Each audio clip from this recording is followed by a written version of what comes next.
All right. Well, I'll start out. My name is Matt Morris Corbett. I am with this wonderful organization called the Entrepreneurship Council.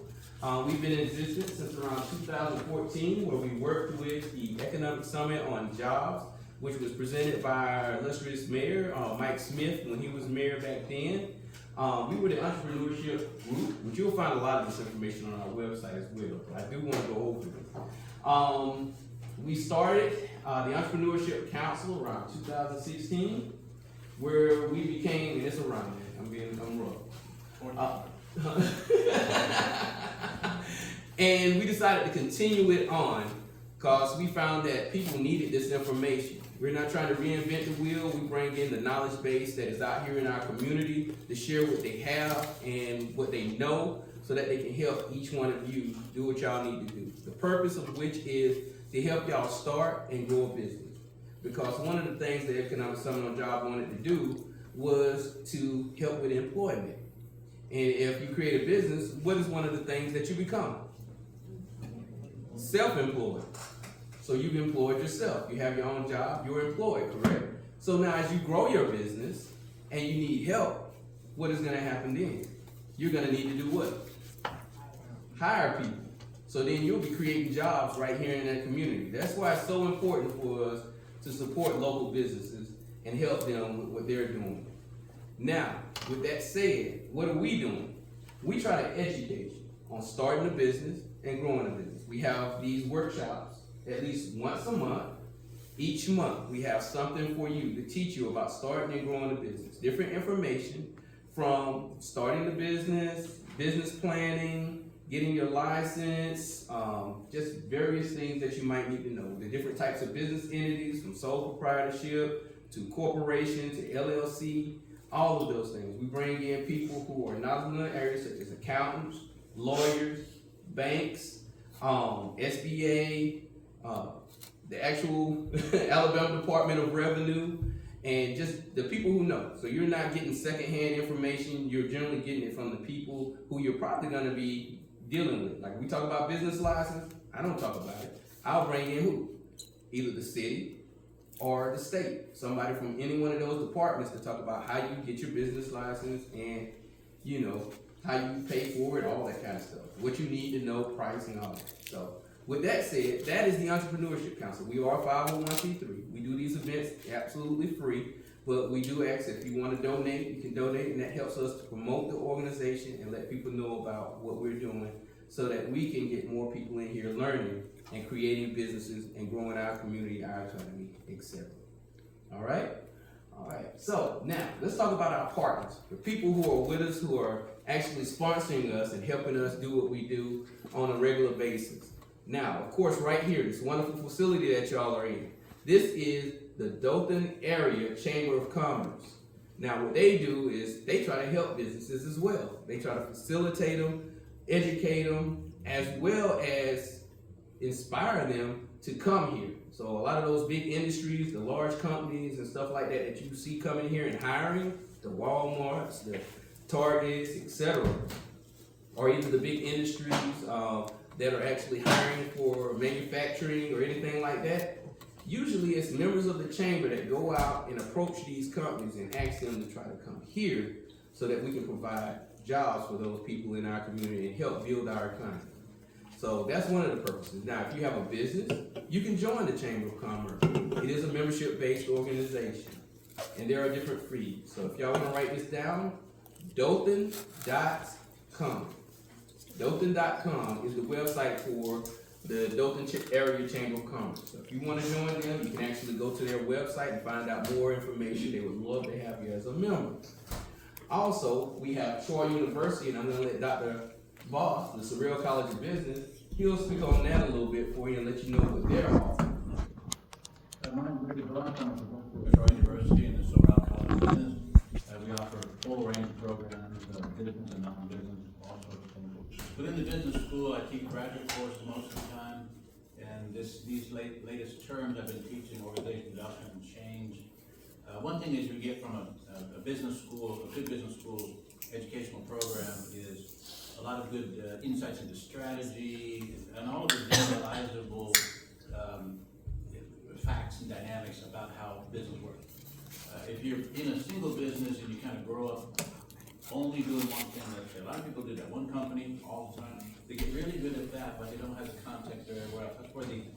That's where the business school provides the other thing. So we have entrepreneurship courses, we have the entrepreneurship center up there in Troy called the Idea Bank. Actually used to be a bank, it's what we call Idea Bank, but now it's an entrepreneurship center. It's a very nice one too. And we've been doing all sorts of stuff. Teamed up with Hudson Alpha. They're doing some good stuff with Dothan these days about entrepreneurship, and the list goes on. So that's me, and I'll give it back to McCroy. So I'll have to say anything. All right. Another sponsor, of course, as you see, is my company. I have a business. It's called Computer Printing, etc. We basically print just about anything you see in a business name, organization, or church name on. We primarily do a lot of what you call promotional items, copying, faxing, and if you need a computer, we do have a computer available where a lot of our customers will come in and use the computer to print off stuff, or to search the web, or to check their email, or what have you. We have all of those services. So if you've seen pens, pencils, keychains, caps, all of that kind of stuff, we can do it. We can put your picture on stuff, we can put your business name on it, etc. So that's what we do. Computer printing, etc. We're located here in Dothan, Alabama, and I've been in business since 1997. So that's just a little bit about me. Now, so without further ado, I'm going to introduce to you our lovely speakers who have been waiting so long and patiently and are going to bring such wonderful information. I've been doing this, like I said, for quite a while. I looked at their presentation as A1. So I'm thinking y'all going to learn a lot of good information from this presentation that they're going to present to you. They are actually with the Alabama Department of Revenue. And so these are the people, whenever you're paying your taxes in, for sales taxes, property taxes, or for your rentals, all that kind of good stuff. These are the people that have the information, how to set it up. Because I find a lot of people run into issues with that. They're going to give y'all some of those answers, but they're also going to help y'all with getting set up with your business. The two speakers that we have today are Mr. Nicholas Goosby and Miss Shirah. I love her last name because I knew a guy named Mr. Shirah from the city of Dothan that helped her business. Wonderful. So I know she's a wonderful lady and she has the last name Shirah. You know what I'm saying? So without further ado, I'm going to let them come up, introduce themselves to you, and present to you on setting up your business. They have a program called B.E.S.T. Y'all want me to go ahead and get it? Y'all give them a hand.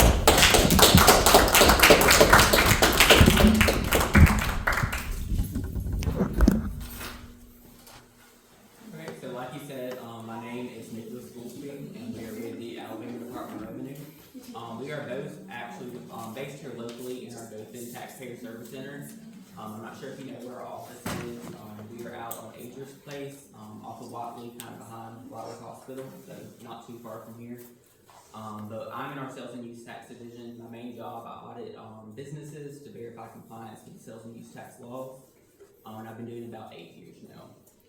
And this is here. Yeah, I've been doing it for about 13 years now, also in the Dothan Taxpayer Service Center. So let's go ahead and jump in because we have a lot of information to go over with y'all today. But here are some of the topics that we're going to go over with y'all.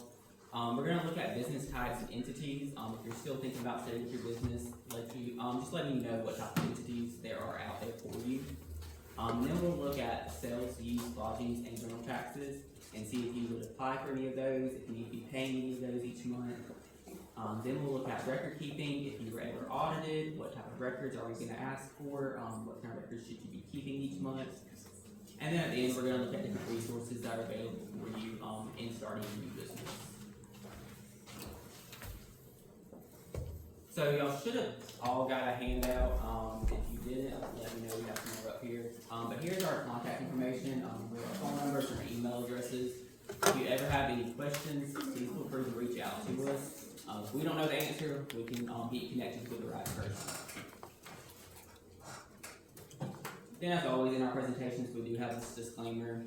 So this information in this presentation is intended to be an overview. It is not a comprehensive explanation of all aspects of the subject matter. It does not represent legal advice and is not legally binding on the department. Information regarding taxes and tax administration changes frequently and should always be confirmed through a tax professional. And then I'll let Sierra go over this part.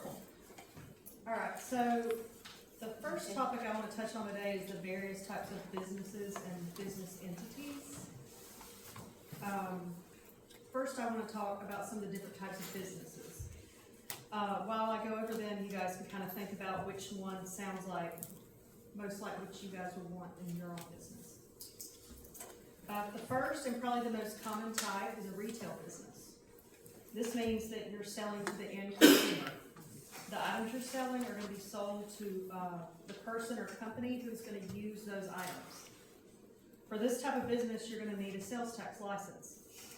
These licenses can be applied for online at no charge and will need to be renewed each year.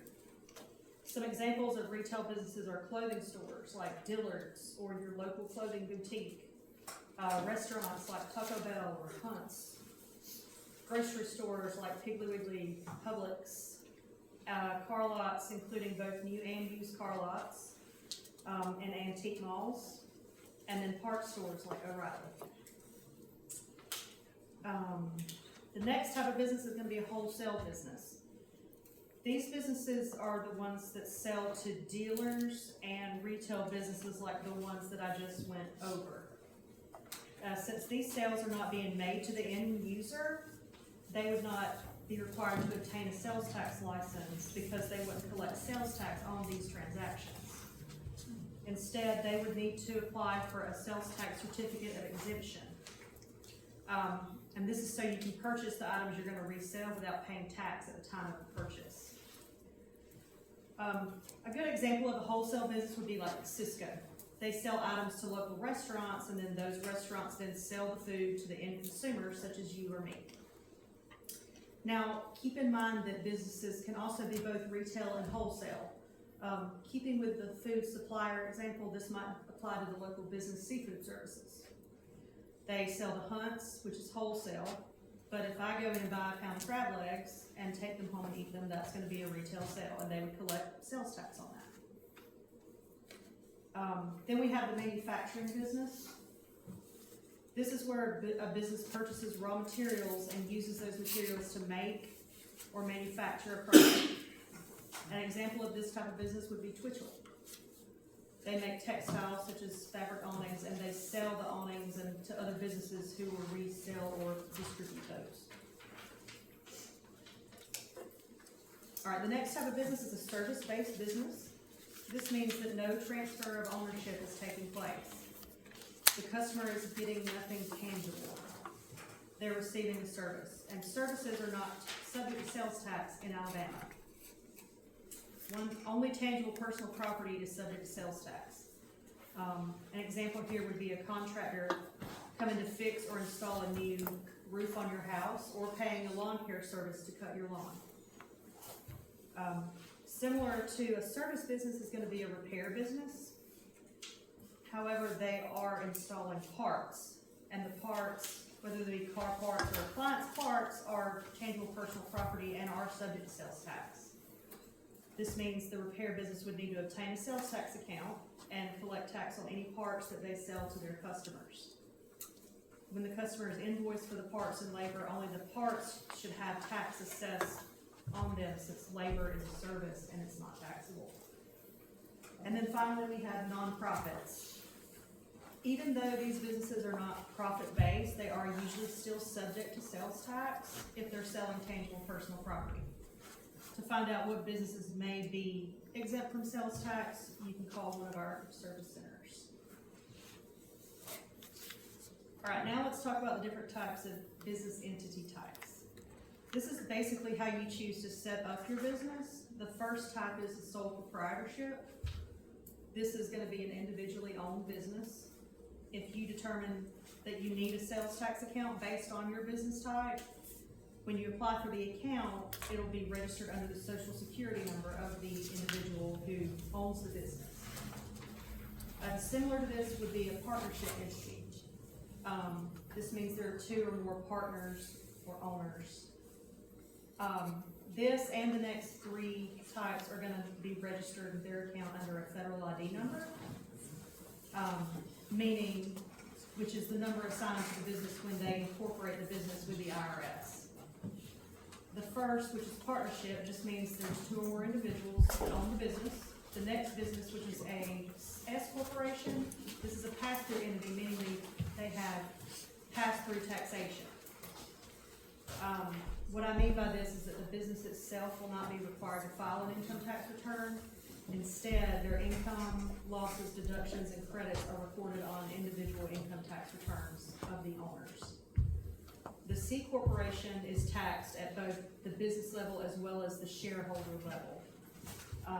And then last is the limited liability entities, which includes the LLCs and LLPs. These are not taxed at the corporate level, just the individual level. The main difference between them and the S corporation is that it can have unlimited number of members, while the S corporation can only have up to, I think it's 100 members. And in addition to these entity types, in addition to registering with the IRS, would also need to register with the Secretary of State.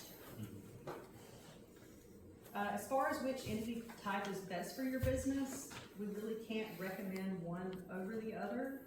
The best person that would be able to help you make that decision is probably going to be an accountant or possibly like a tax attorney. All right, now I want to talk a little bit about what things you might want to consider when you're starting your business when it comes to tax rates and licenses and all that fun stuff.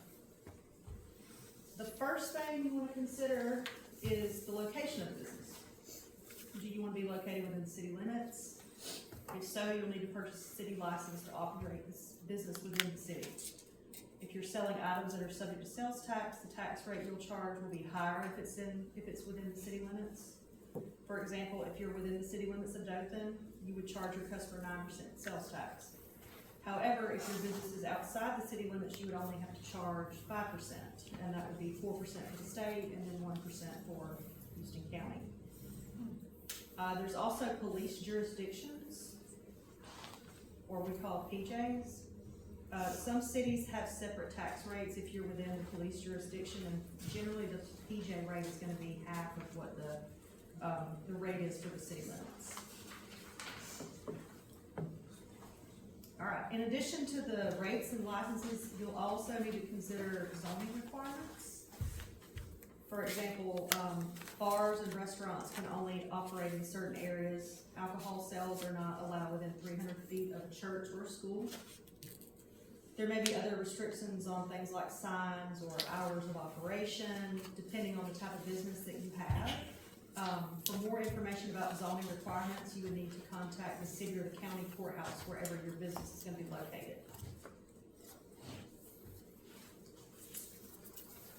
In addition to the city licenses, if you're within the city limits of the PJ, you'll also need a county business license as well.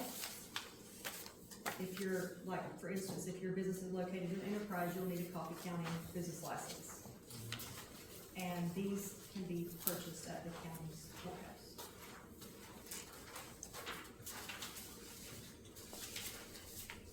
The type of license you'll need is going to depend on the type of business you have. Cosmetologists have to obtain a regulatory license. The ABC board requires a license from businesses selling alcohol or tobacco. If you have questions on this, you can contact one of us and we can help you kind of determine what it is you might need. And I'll flip it back over to Nicholas. So next, we're going to jump into the different type of tax accounts that we have, and these are going to be the main ones today that we're going to go over with y'all that may pertain to you. So we're going to look at sales tax, seller's use tax, simplified seller's use tax, consumer's use tax, lodging tax, and then rental tax. Which kind of explain what they are, what the tax rate are, and then whether or not you would need to collect or remit these taxes. One thing I did want to point out though. You can see there's abbreviations next to each of the different tax accounts. So the sales tax has SLS. If you get an account number with us, your account number is going to start with that abbreviation. That helps us identify what type of tax account number you have. So your sales tax account is going to start with SLS, dash, it's usually R, and then the rest of your account numbers. That just helps identify that tax account. And also on here are just some additional, taxes that are administered by our sales and use tax division. The ones at the bottom, the miscellaneous taxes, we're not really gonna go over today because they're not really that common. I don't think any of y'all would really have to worry about those, judging by what y'all said earlier, with the type of businesses that you have or thinking about operating. But just know we do have a utility tax, prepaid wireless charge, a mobile service, contract and gross receipts tax, and then a dry cleaning fee. If for some reason you started a new business and you may think you may, pertain to any of those, you can reach out to us and then we can, get you more information on those. Okay, so who must register for a tax account number? So all retail businesses, which it sounds like a majority of y'all are, retail businesses. If you sell tangible personal property to an end user, you need to register for a sales tax account number. If you are a place of amusement, so think of places like, we got Fun Zone here in Dothan, the skating rink, or Patricia Lanes, anything like that, that charges for entertainment, they also have to register for a sales tax account number. Lodgings businesses, so if you provide short-term lodgings, hotels, things like that, you need to apply for a lodgings account number.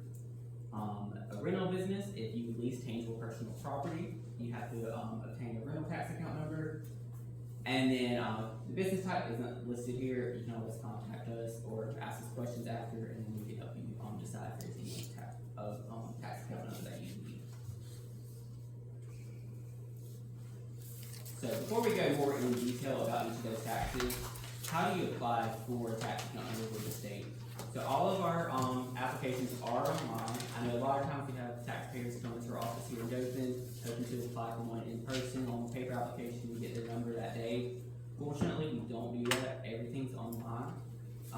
They go through our central office in Montgomery. Once you submit the application, it normally takes about 3 to 5 business days to get your account information in the mail. So it's normally a pretty quick turnaround, but it's not going to be that same day, so just keep that in mind. Is anybody familiar with My Alabama Taxes, or have any of y'all ever gone to it? Got one hand? Two? Okay. Are we on the internet? Can I pull the internet here? Yes, it's on the, yes, sir, it's on the internet. Okay.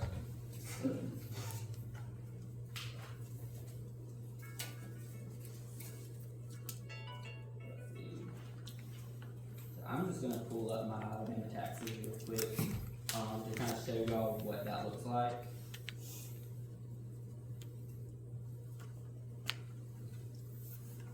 I can never remember the website address. If you go to our main website page, at the very top is a link to My Alabama Taxes.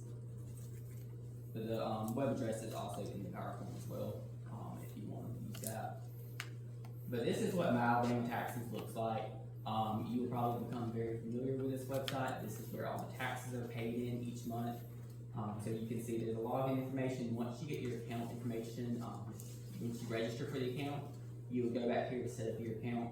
But initially, when you're applying for whatever tax account number you want to, you go down to the bottom of this screen, and this box that has businesses, the first link says register a business / obtain a new tax account number. That is the link that you're going to go to apply for any of the tax accounts with the state.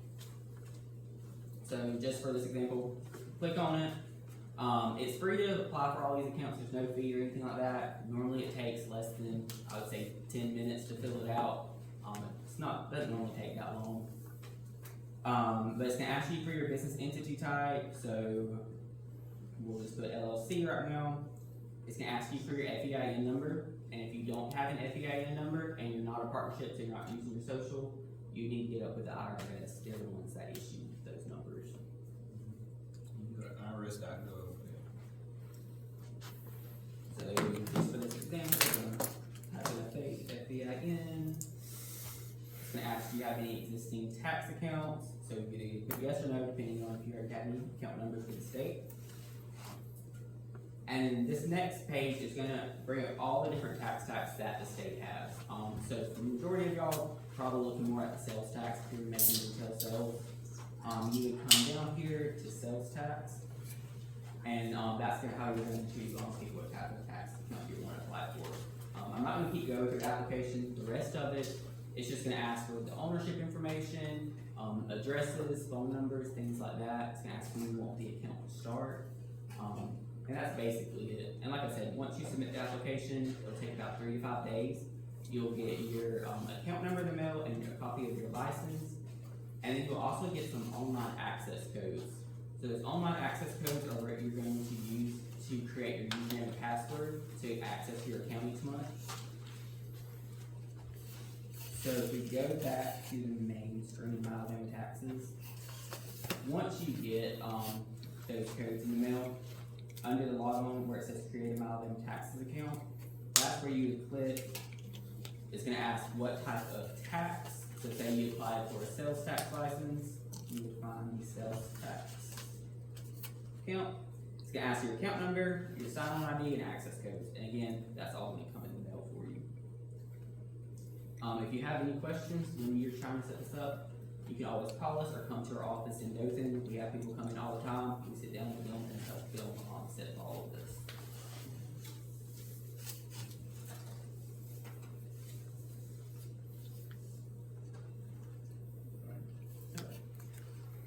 So that's how you do the state side. Yes. I just want to make a note. Once you set it up and you're in the system, especially if you're doing sales tax, make sure you go in each month, even if you don't make a sale, and just put a 0, right? Yes. Yeah. If you don't make a sale, yeah. but if you make a sale, you put that dollar amount, it'll tell you how much you owe in. Right. Yeah, we'll get to that in a little bit. Oh, okay. I know you're good. Because if you don't return get delinquent, there are late fees and stuff, and we'll go over those in a little bit. Hopefully, none of y'all will be there. So, on the previous screen, was that where you were setting up your sales tax account and it assigned you a number? On the Alabama taxes, what's that? Yeah, a couple screens ago. Yes, that's where you go. So the government entity assigns you that number? Yes, sir. Okay. Yes.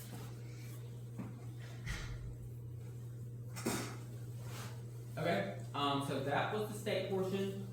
There are, as you know, there's gonna be city tax and county tax as well. Is everybody in here, are y'all mostly all Dothan? Do you have anybody else that's not in Dothan, or your business in Dothan? Those are? Okay. So all the cities and counties, they have the option, they can either administer their own taxes, have the state administer their taxes, or have a third party administer their tax. So Dothan and Houston County, they are both administered by a third party called Avenue Insights. They are changing their name. I don't know if they changed. Yeah, I think they've changed their name, but I think I don't know. It was very recent. But I think the contact information is probably still the same. And if you look up Avenue Insights, if you're in Dothan, you should still be able to find it. It's like been the last month, so they've changed. Yeah. But they're not here locally. I think their closest office is in Birmingham. So you would need to contact Avenue Insights to obtain a local account number as well for the city of Dothan and Houston County's taxes. Once you get their account number, you can file everything through our website on that. You don't have to go through them each month. But our website on that is going to ask for the Avenue account number when you file. So you do have to have that. Ozark and Dale County, they're both Avenue as well, aren't they? Okay. They're what? Geneva County. Okay, that's different. Are you in? I'm finding it always is different. Geneva County is actually state administered, so basically it would actually probably be easier for you because we do that, so you don't have to go through Avenue. You can Okay. just, a number that you'll get assigned when you apply for the sales tax number is the one you'll report under, and won't have to have any additional information. Are you in any city limits in Geneva County or just the county? So yeah, so it'd be real simple for you.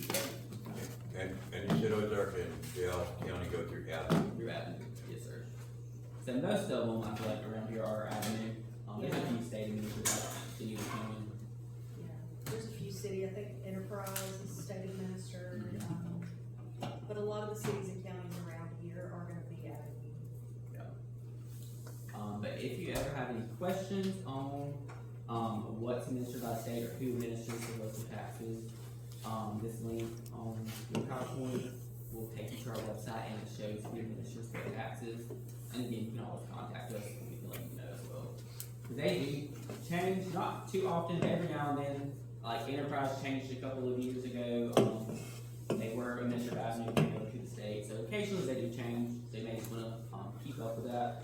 But once you have your account number, normally we will send out notices, letting you know, if there was a change in that. Another one around here, I think we just started administering it for Hoboken. Yes. Everybody can know that, but we do administer them now. But Dothan is still active. So if you're doing business online, if you're selling like goods online, you still have to apply for city and county licenses. Are you based here in Dothan? Mhm.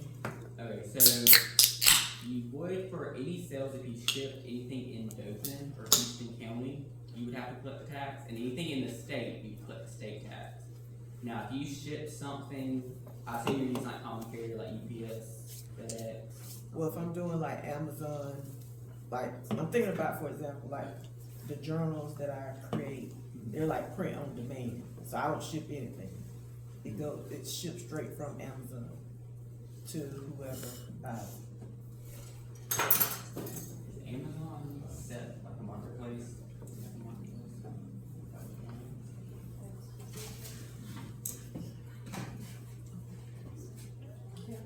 Amazon we have a marketplace facilitator rule, so, like Etsy, who was some other marketplace, eBay, I think Amazon may be in that, I know there is, yeah. but that is if they're selling, not if they're. Like if you make sales on like a marketplace facilitator's website, they collect the tax on your behalf and you don't have to do any of that. I can look into Amazon for you, so I'm not sure if they're part of that program or not. But if they're part of that program, then you would have to worry about registering your tax. But you still have to get a license. I would still have to get a license. You would get a sales tax license, but you would get an exemption, which I think is on the next slide. Okay. So rephrase that. We need sales if we're in Dothan. You're in Dothan, yes. Selling in Dothan, so you need 2 account numbers. You'd have But it one of state them- and local. The other one, we can put it in with your program and it generates everything together. Yeah, there's still gonna be 2 separate returns, but it's Right. all gonna be done on our website. Right. So once you get that account number, you don't really ever have to go back to Avenue if you don't want to. You can do everything on our website. And everything's generated there and we don't have to do extra stuff. per se. Cause You just everything- basically have that account number with Avenue so that they know where to direct the money, basically, once it's paid in. Cause what we do, we collect it and then we send it to Avenue on your behalf. So when we send it to Avenue, they know to credit your account, basically.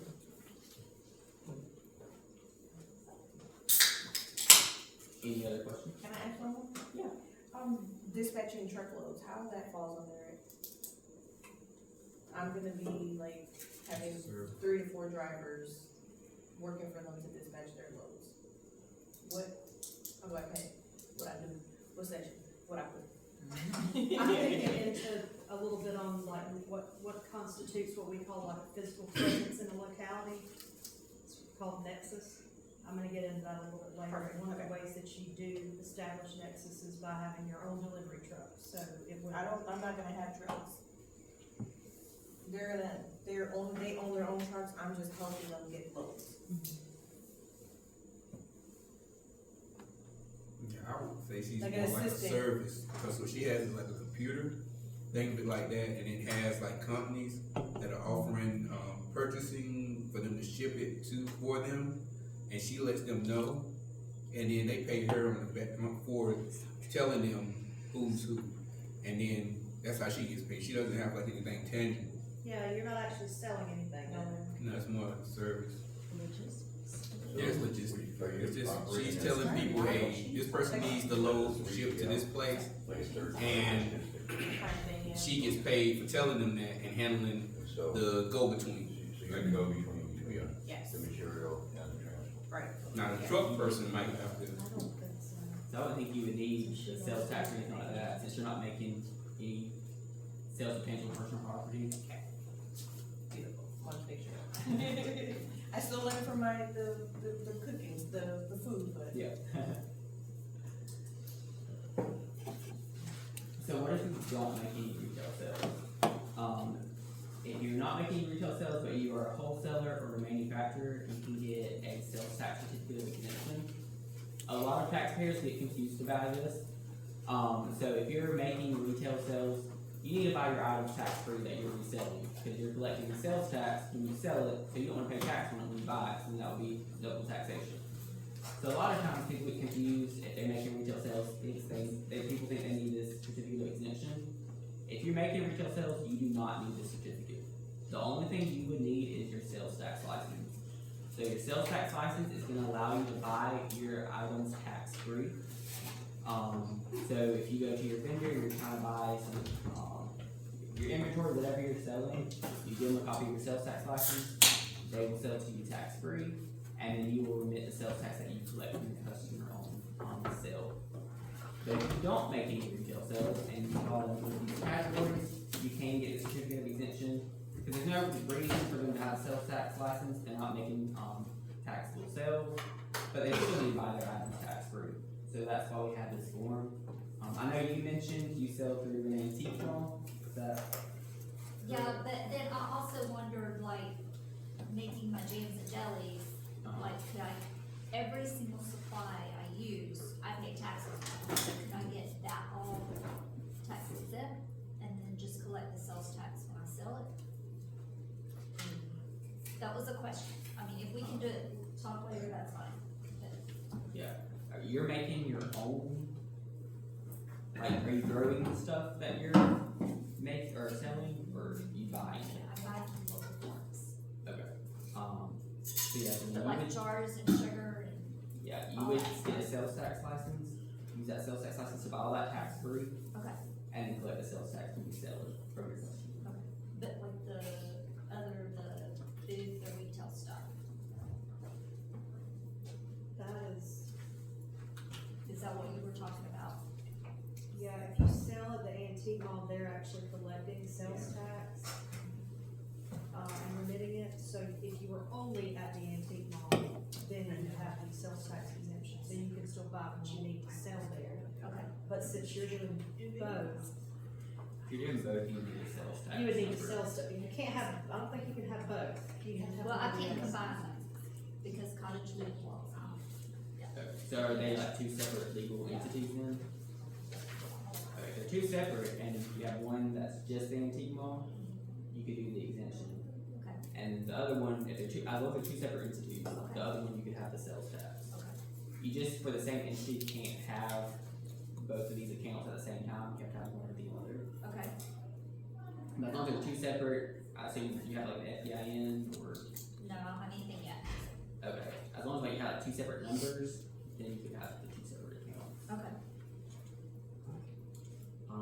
And also back when we were talking about Amazon, if you were selling on Amazon and they are just a marketplace facilitator, like I said, if you wanna reach out to us, we can verify that for you. You could apply for this. If you're just strictly on Amazon, you're not making sales anywhere else, you could apply for this account as well, cause they would remit the tax as a marketplace facilitator.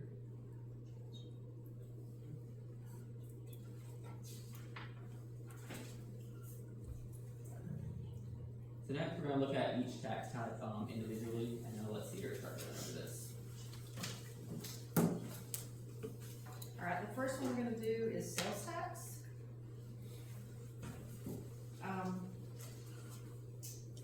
What is sales tax?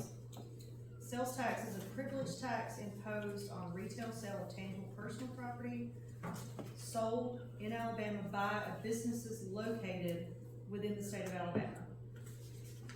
It's likely that you pay sales tax every day. When you go to the local deli and get a sandwich for lunch, you pay sales tax on that sandwich. Once the tax is collected from you, the customer, on your sandwich, the restaurant then remits that tax to the state, the city, and the county in which it's located. We consider any sale of tangible personal property that does not qualify as a wholesale sale, which we discussed earlier, to be a retail sale.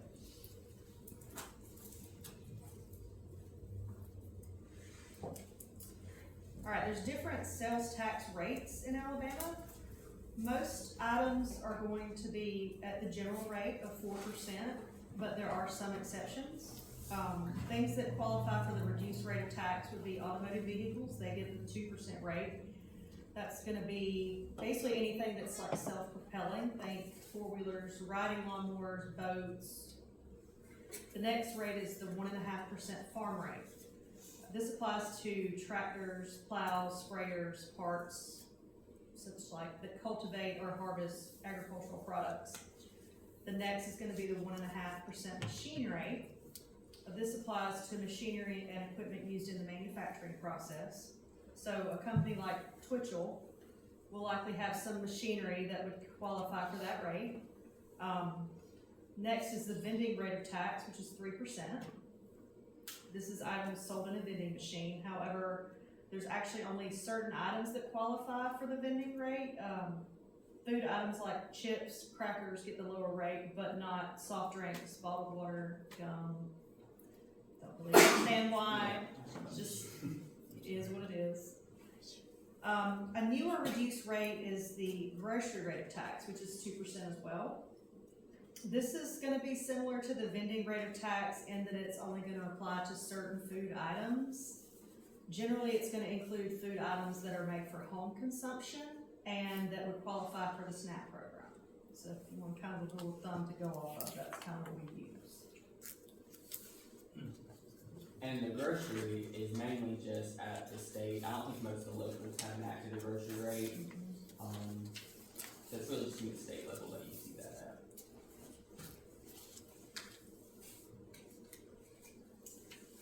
Alright, some general terms and definitions. I've already talked about most of these. Consumable vapor products are going to be products containing nicotine. That's going to include your electronic cigarettes. If they don't contain nicotine, they're going to get they'll get the general rate.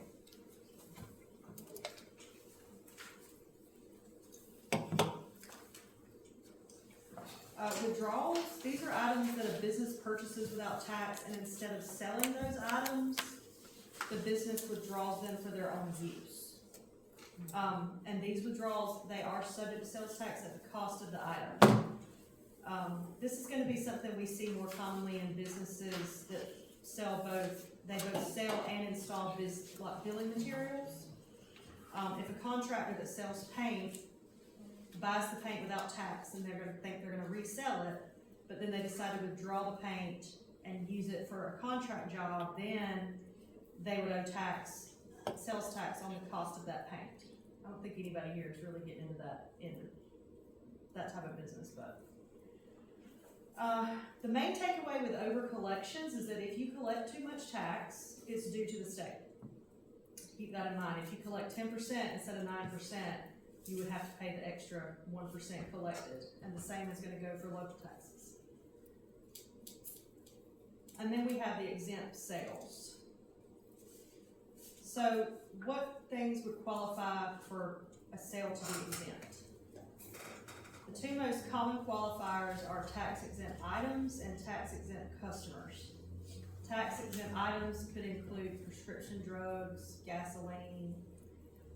Tax exempt customers would be the federal government, state, local government agencies, or any business that has a certificate of exemption or a direct pay permit. We kind of touched on the certificate of exemption. Many certificates of exemption are given to what we call statutorily exempt entities. These are entities that are exempt by law. So that's going to be, there's something stating in the law that they're exempt. That would be like the United Way. These entities are required to renew their certificates of exemption each year. The direct pay permit holder, that's really going to be more of a manufacturing facility that doesn't know yet what tax rate applies to some of the items that they're going to buy. So they're allowed to purchase items without tax so that they can later self-assess the proper rate. That'd be like if Twitchell was going to purchase screws, and some of those screws might be used to fix a ceiling fan, some of those screws might be used to fix a piece of machinery that they're using in the manufacturing process. So they're going to get different rates, and they're not going to know exactly what gets which rate until they go to use it. So we let them kind of self-assess that tax. Some other things that would be exempt from sales tax is food paid for with food stamps, or wholesale sales and items purchased for resale, and out-of-state sales. The catch here though is it must be shipped via common carrier like UPS. If somebody comes to your business and you're in Dothan and the customer's from Mariana and they buy something here, it's taxable here because the person took ownership of it in Alabama. Labor is another thing that would be exempt as long as it qualifies. As long as the repair or installation labor is separately stated on the invoice, it would be exempt. However, if it is combined with a taxable item like a part, then it would not be exempt. Fabrication labor is always taxable. That is labor that you use to make custom items like maybe cabinets, because it's considered like a cost. Excuse me. Alright, so the next tax type we've got is use tax. This is gonna include seller's use tax, simplified seller's use tax, and consumer's use tax. The first one we're gonna talk about is seller's use tax. This is similar to regular sales tax, except the business making the sale is located outside of Alabama. Not every business you buy from that is located outside of Alabama is required to charge seller's use tax. It's only those businesses that have what we call nexus in Alabama. This is what I was talking about earlier. And nexus is basically like our word for physical presence. It's established by having a physical storefront or an address in Alabama, or an agent or a salesman that comes into Alabama, or if you have a delivery truck that delivers to Alabama. And this wouldn't include common carriers, obviously, like FedEx. I know this is all confusing, but just I'm going to give you guys an example a little bit later about how to kind of decipher between the different types of tax that maybe will kind of help. All right, the next is the simplified seller's use tax. This is fairly new.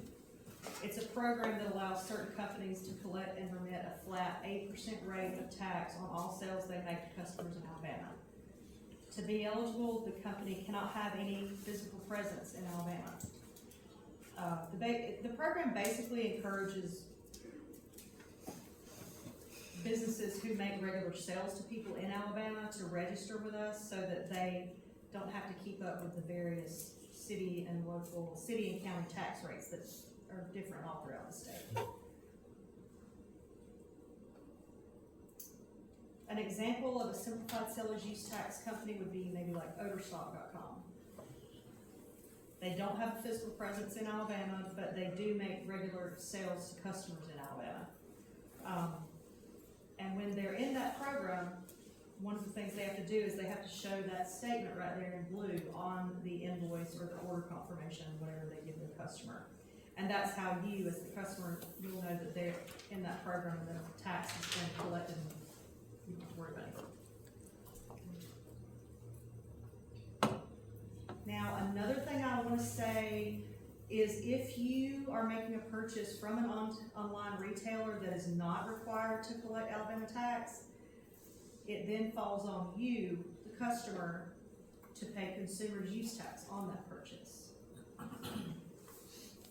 Okay, that gets us into consumer's use tax. This is probably, after sales tax, is probably the most common tax type that we see.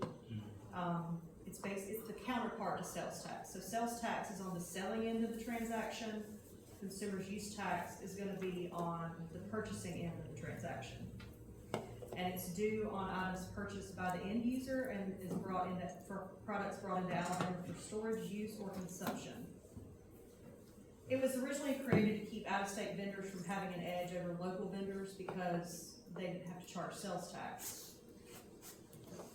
Now, as far as all the rates go, the same rates for seller's use tax and consumer's use tax match the sales tax rates that I talked about earlier. The only one that's different is that simplified seller's use tax is 8%. The example I was going to give you guys to kind of differentiate between all of them is Starbucks. So if I go down the street and I buy a latte from Starbucks, I'm going to pay sales tax on that latte. If I go to Starbucks' website and I buy a coffee mug they're gonna be shipping that here from their warehouse in Seattle. So they're gonna collect seller's use tax on that.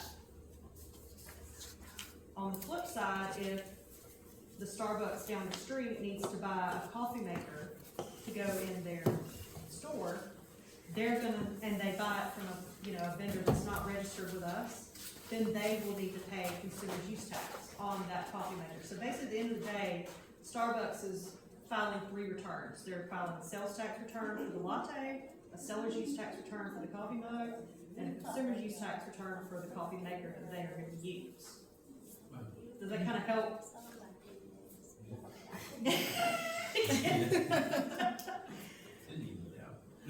I tried. It's like, when you file your income tax, there's always a question on the income tax return that says, did you make any purchases out of state that you didn't pay tax on? That's what this tax is. If you ever notice that on your personal income tax.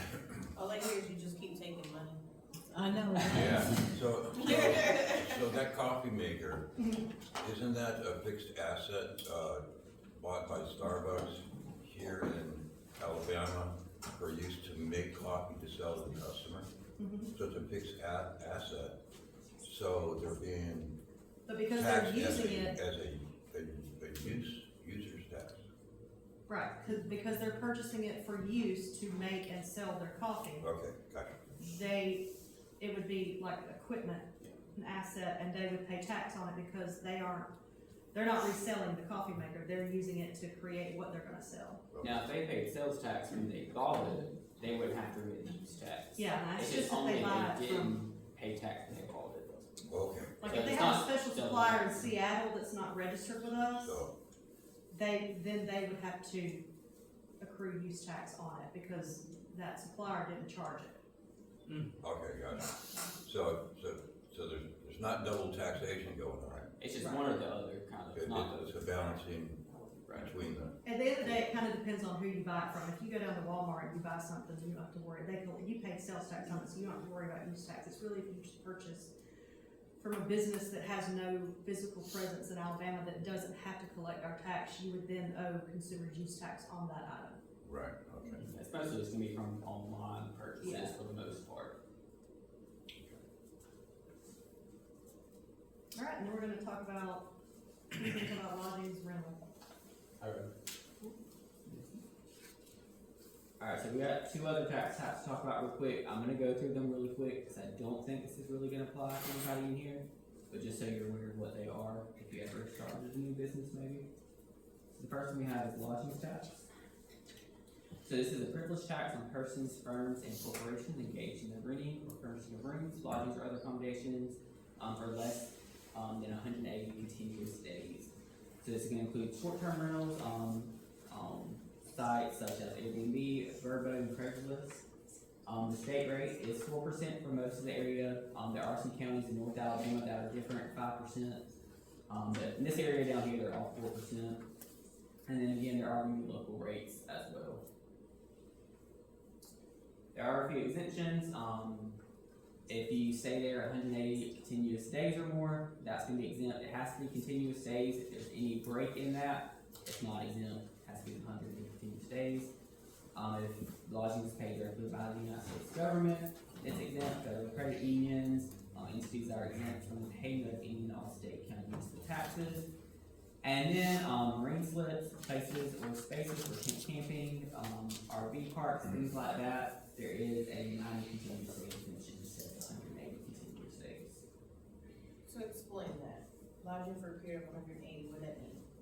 So if I go to a hotel and I stay at a hotel for more than 180 days, there's no, lodging tax on it. So if you're doing an Airbnb, how does that work in that aspect? So If you're renting the Airbnb. if that, it has to be the same customer that never, Right. and they never check out, if they're staying there more than 180 days, there's no lodging tax on it. But it has to be the same person and they can't check out during those, that time period. Right. 6 months. Makes sense. So basically, you have to stay 6 months, and then there would be no lodging tax.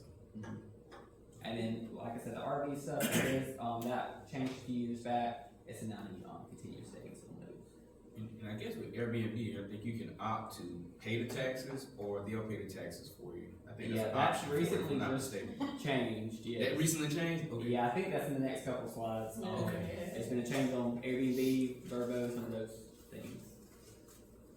Random question, the person that has to tell you they're staying to those consecutive days, or is it something that they can redoing up to? Does that make sense? Your customer. Like, you know, at the beginning, we're just connecting. Yeah, right, Either way is fine. comes consecutive, Yeah, as long, normally, a lot of times the contract already in place to show how long they're gonna stay. But if for some reason you didn't know at the beginning and it just kept going and never checked out, and you had paid lodgings tax on it, you can get a that refund makes on sense, it. I'm with that, okay. So I mean, either way is fine, right?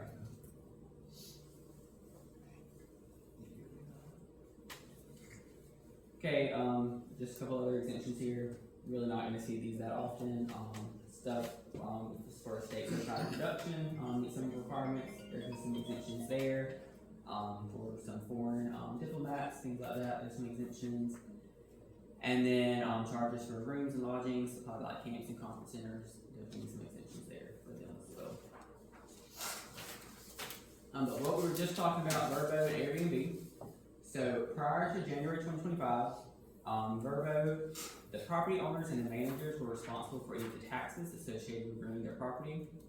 With Airbnb collected and remitted taxes on the owner's behalf. So up until just last January, that's how these companies were handled. But that has changed now. So there was an act, it's called the Alabama Tourism Tax Protection Act of 2024. It went into effect October 1st of 2024. So this act requires accommodation intermediaries. So that's going to be your Airbnb, your VRBOs, things like that.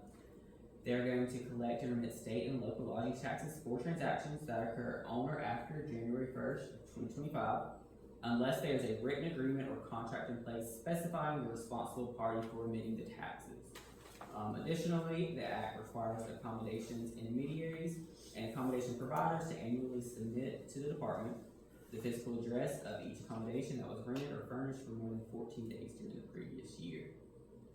So I think for the most part, if you are renting on any of these sites, or you have like a house or anything that you're putting on these, I think Airbnb and Verbo they don't have any written agreement in place to make you collect the remit the tax yourself. I think they are doing it. But any site that you go through, just make sure, look at your contracts, things like that, to make sure they don't have any type of written agreement that you're signing. If there's no written agreement, they're responsible for the taxes on these websites, not you.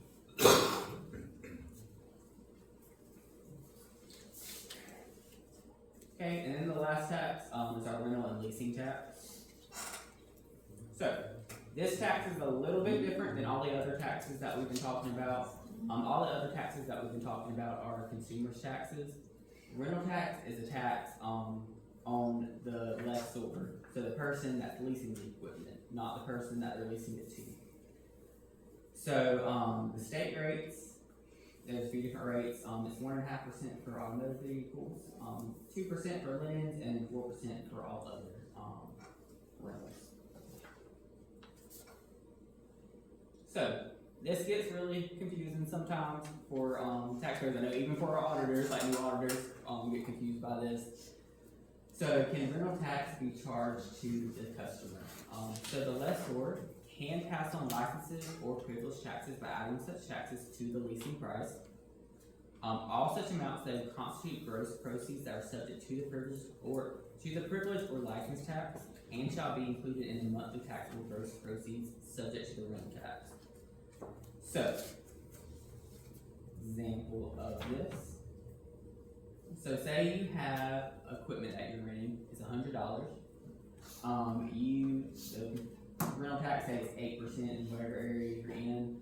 So say I rent out a piece of equipment, I charge you $100, but I'm also gonna add an $8 rental tax fee in there. When I file my return for that month, because rental tax is a gross proceeds tax, anything I collect is gonna be subject to tax. So when I file my return, I'm gonna have to file that $108, not just $100, because it's the gross proceeds, everything I collected. So in that example, I collected 108, so I'm gonna pay $8.64 in rental tax. So that's different than sales tax. So sales tax, say I made a sale of $100, collected 8% of tax. When I file my return, I'm just gonna put in the return that $100. It's gonna calculate the $8 of tax that's due. I'm just gonna pay the $8. So I know that's confusing. No, so like, you are renting out an inflatable, Uh-huh. you just charge 8% rental fee? And then you make sure you're putting the whole amount that you charge? Yeah, and you don't even technically have to charge the rental tax because it's a tax on you as the person renting the equipment. Some people do just to kind of recoup some of their costs, Gotcha. but whatever you collect, you're gonna have rental tax on, even the tax that you collect. Oh, so like what you bring in, you need to charge yourself for the rental tax fee, Right. but we can charge the customer that? Yeah, as long as you And the more put it you on charge your them, first the more you have to actually report, like, Report it, if you get 20% tax from them, then you You have to pay, right, report 120 instead of 108. right. Yeah. I got you. But sales tax, you know, you don't include the tax on your Okay. return, so that's the only really difference in these two, how they report it. Few exemptions here, I'm not really gonna go over them, there's stuff with your medical equipment, that's paid for under Medicare, Medicaid, or benefit plan, some of those rentals are exempt. Rentals outside of the state, if you show that it was outside of the state, the contract rental agreement is exempt from Alabama tax. And then if the amusement tax applies, then rental tax will not apply. So an example of this, say you go down to, let's say, Picture Shalane's, you go bowling, that's a place of amusement, so everything that they are charging, they owe sales tax on. So say I go there, I'm gonna rent some bowling shoes, they're not gonna pay rental tax on that, because the gross receipts tax of amusement applies. So anytime amusement tax applies, rental tax will apply. So there should be one tax on that. So those are just those, really quick, if y'all ever have any questions, just let us know on those taxes. But next we're gonna get into, I kinda wanna go back, and this is something that was confusing me, dealing with the consumer use tax. And I know each year we're charged like a business property tax. Are those the same things for the equipment that we have? Cause I know it's on the equipment we have in our office. So, no, those are two different things. two different, okay. The consumer's use tax is just when you purchase it that one time, if you get paid sales tax. The privilege tax, that's more, is it More income of an tax? income tax. But that's like an annual thing that you have to file each year. Okay. So yeah, they're a little bit different. Okay. So now we'll go over the filing requirements for all of these different tax types. So for the most part, all of these returns are gonna be due monthly. There are a few exceptions though. At first when you file or start your account, you're gonna have to do monthly. After that first year, there are different frequencies that you can, request. So you can request a quarterly filing if your total state tax for the previous calendar year is less than $2,400. But again, for that first year, you're gonna have to do monthly no matter what.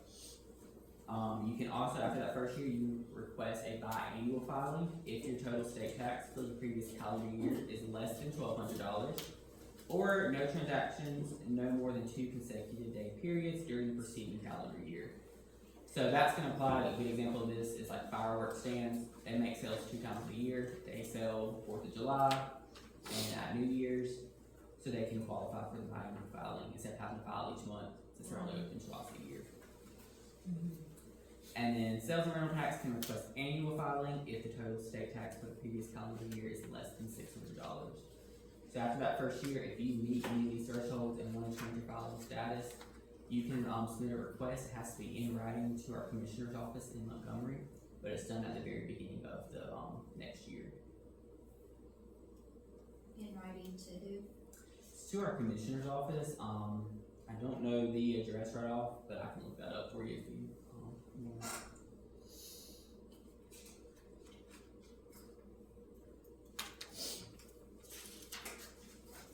Okay.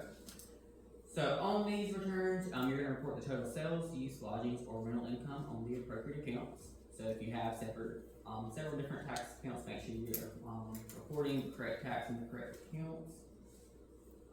We kind of give you two options when you file the returns. Really what you should do when you file a return, there's gonna be a couple different lines on the return. The first line is gonna be for your total sales. So you're gonna put everything there, even the non-taxable sales. Cause the line 2 is gonna be a line for deduction. So anything that's exempt from sales tax, say that you're filing a sales tax return, you would take a deduction on the return. And then line 3 would show your taxable sales. And that's what's gonna calculate the tax on. Not everybody does it that way. Some people don't show their deductions. Some people just in line 1 will put their taxable sales and not take any deductions. It ends up coming out, you owe the same amount either way. So we have taxpayers that do it both. And really we're fine either way you do it. But as mentioned earlier, even if you don't make any sales in a month, if you have an active account, you still have to file. You have to file a 0 sales. If you don't, it's gonna show that return as delinquent.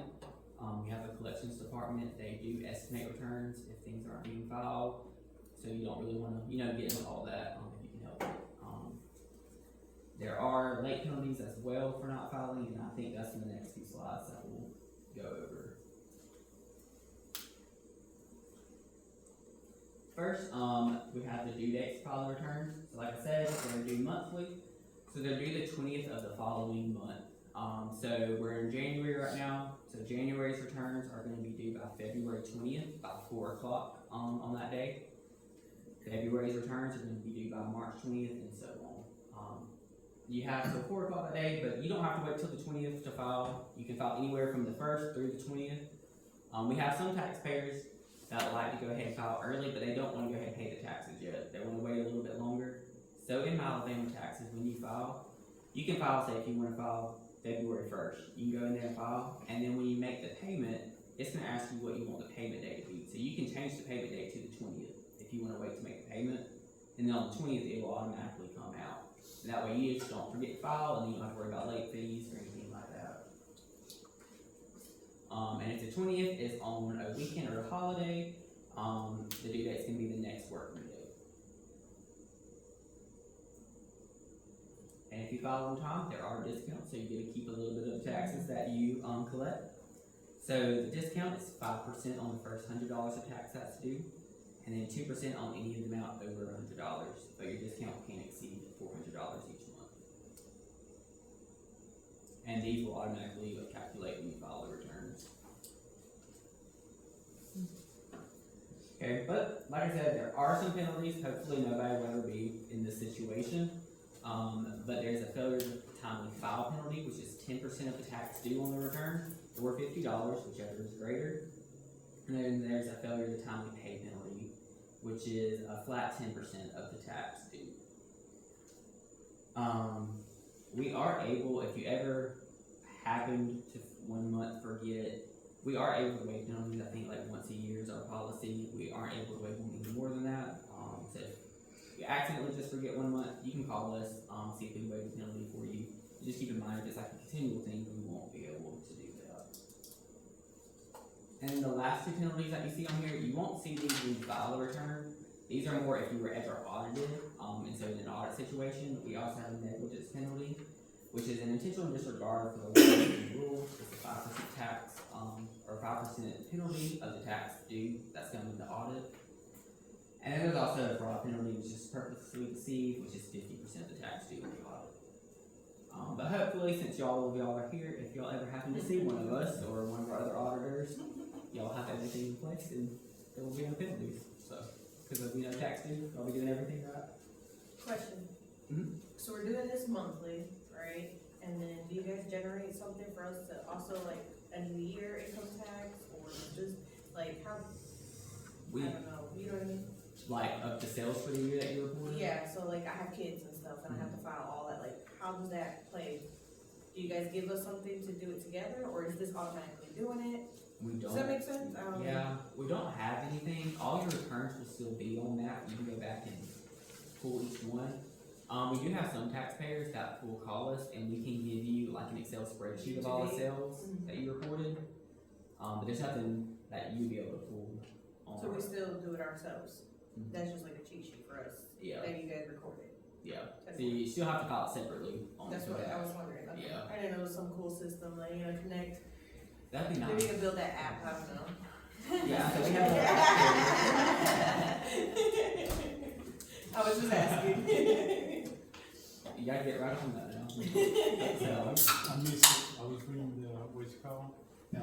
Doing the taxes, just automatic. yeah, that brings your sales tax over automatically to your income tax. Oh, that's easy. I'm pretty sure I already got it. Alright, well, let us know if you do, that'd be nice, help a lot of people out. Also, if you're late, there is interest. Interest cannot be waived, it's required by law. Our interest rates are based off of the federal rates, so they change each quarter based on where the federal are. And, you can see the rates currently on our website. Okay, there are a few licenses that have to be renewed each year. And this is kind of new thing, we just started this a couple of years ago. So any of these tax accounts that are listed right here, so sales, rental, seller's use, simplified seller's use, lodging, and utility gross receipts tax, those accounts have to be renewed each year. There's no cost to doing that or anything. It's done on My Alabama Taxes, so the same place that you go and file each month. It takes less than 5 minutes to fill out. It's just gonna, yeah, here's on the slide. You're just gonna update the following information, so your legal name, officer information, phone numbers, any social security numbers, addresses, if any of that change, you'll just update it at that time. The applications to renew come open November 1st, and you have through December 31st at the end of each year to renew your account. Okay. Next, we'll go to record keeping, and I'll that's you, right?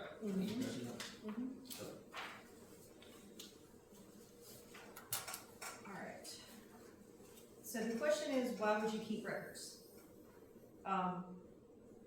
Obviously you should keep records for many reasons, but a few of them is just so you can keep up with the progress of your business and help in future planning. You use them to prepare your financial statements and you identify your income, expenses, property valuation. And they also would support the figures that you're putting on your sales tax returns. A large part of our job is to go in and audit companies who are doing business in Alabama and verify that they are in compliance with the laws and the rules of the state. And in most cases, from what I've seen, the more records they have, generally the more compliant that they are. How you keep records is really up to you. It should be an orderly and legible format. You would want to get a record keeping system. Now this could be something as simple as labeling folders, or you may want to get a computer system such as QuickBooks.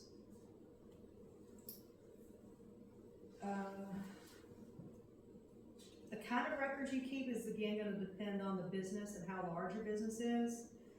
If you have a restaurant or a food truck, you need to keep record of all your sales. Any sales you don't tax would need supporting documentation. If you have a plumbing business, you need to keep up with all your purchases. I've found that contractors benefit greatly from keeping job cost files so they can keep up with how much they've spent on each job.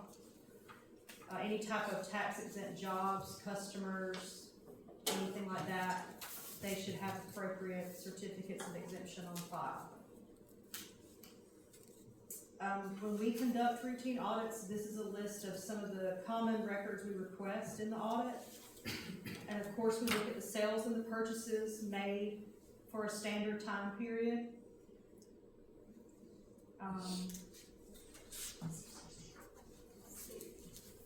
And then as far as how long you should keep records, an audit is generally 36 months or 3 years. So I would say this would be the minimum amount of time. However, there have been instances where we are able to go back farther than that. That's if certain criteria hasn't been met, like no returns were filed, or there was sales were underreported by like over 25%.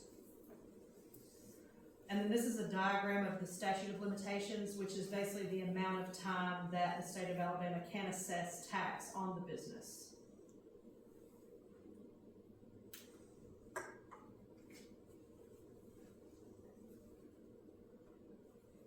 And then we're gonna talk about some resources. I think this is our last topic. Yeah, I think this is the last thing we have, so, Try to run through it. yeah. I know we're going over a little bit, sorry. We're just gonna show you some different things. Has anybody ever been to our website before? Yeah. How did y'all, was it user friendly or was it easy to? It's very user friendly. They updated it a couple of years ago, trying to make it more efficient for people to find things. But this is. I like that y'all combine the county, state, and the city together in one system, because when I first started my business, we had to go to Avenue to file, and then we had to file with Yeah. you guys, so we was doing like 2 sign-ins, and then we didn't forget one. Yeah. We're going in there now, it's a lot easier that everything is together for us. Right. Yeah, I'm glad they did that. Made it a lot easier for everybody. Now, one thing I didn't like was y'all made it yearly on the sales tax, that we had to renew that license. Cause back in the days, it was just like, you get it once, and Yeah. you use it from there on out. But now, every year, we have to go in and get a new number for the new year. So that started, what, like 2-3 years ago, or has it been? Yeah. For most people, that might not be a problem, but when you got like 100 vendors, and they're asking for you to send the newest one, it's like. Yeah. Renew it every year. Yeah, we have to send it to all the people to show that we renewed it. Yeah. Like vendors would have licenses too, like that were accounts had been closed for years that they were still selling to. So I think we try to renew the licenses to kind of cut down on that some, but it does kind of cause a little bit of a headache Yeah. for y'all. Yeah, like your business closed in 1990 and you're still going and buying stuff without taxes. Stop that. Ain't right. So this is what our homepage looks like. You can see there's an arrow going down to the right. So this is called Door. It's a chatbot that's on the department's website. We are currently actually testing our new chatbot that may hopefully even improve this a little bit more. Hopefully in the next couple of months I'll go live. This is currently what it looks like. You can ask it any question. It'll bring you up the answer to whatever your question is, and then give you a link to where it is on our site of where they got that answer from. So it's pretty accurate for the most part for what I've seen. Okay, also on our website, you can see at the top there is the area that goes to the Help Center. So this is what the Help Center looks like. It's going to have a listing of all of our taxpayer service centers located throughout the state. I think there's like 8 or 9 of them that we have. And it's going to show you their address, phone numbers, and what county each one services. So again, we have one here in Dothan. We cover like 7 or 8 different counties. So that's going to be the main one that y'all can call and ask questions if y'all have any. Back to our main page. If you go up to the forms at the top in the middle, this is going to bring up every forms page that the department has. So if for some reason you were needing that certificate of exemption, that's where this form will be.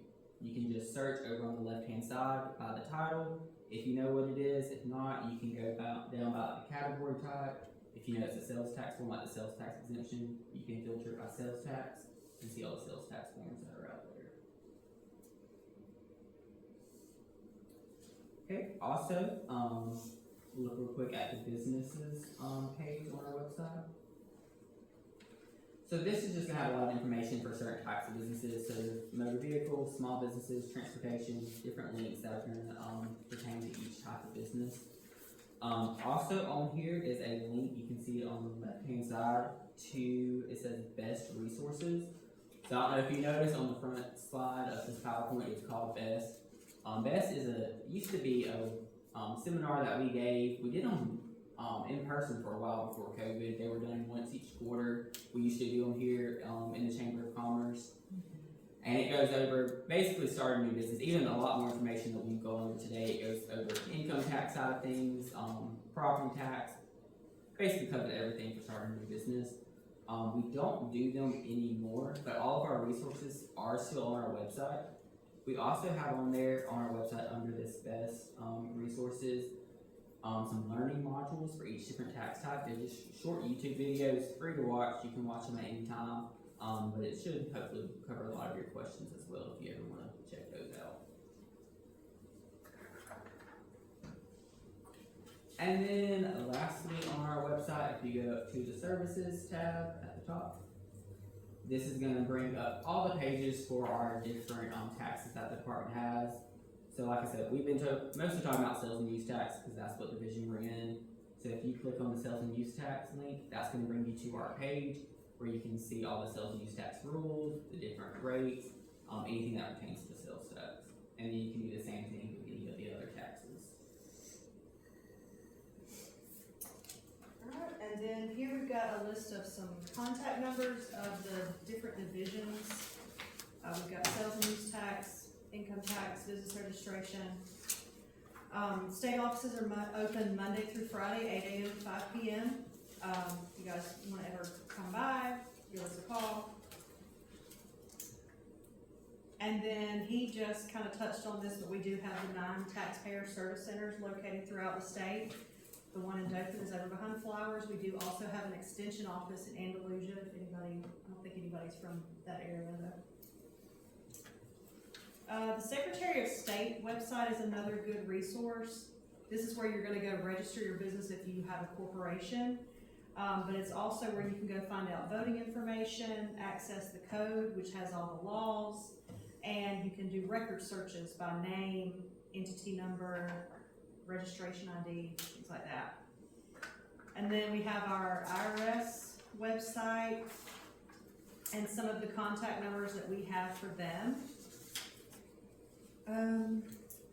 The U.S. Small Business Administration is another resource out there. They have a business guide section here that you may find helpful if you're still in the process of starting up your business.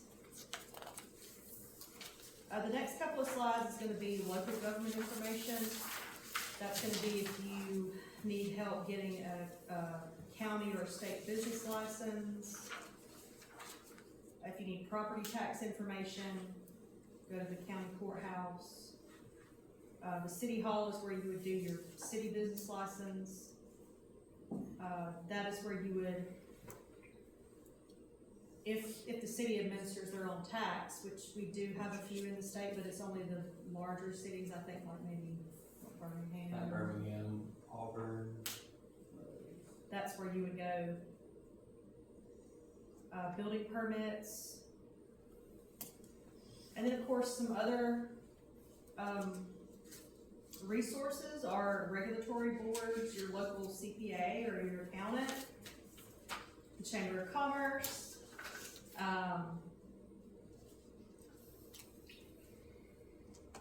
and then Atlas, Alabama. This is the Atlas, Alabama website.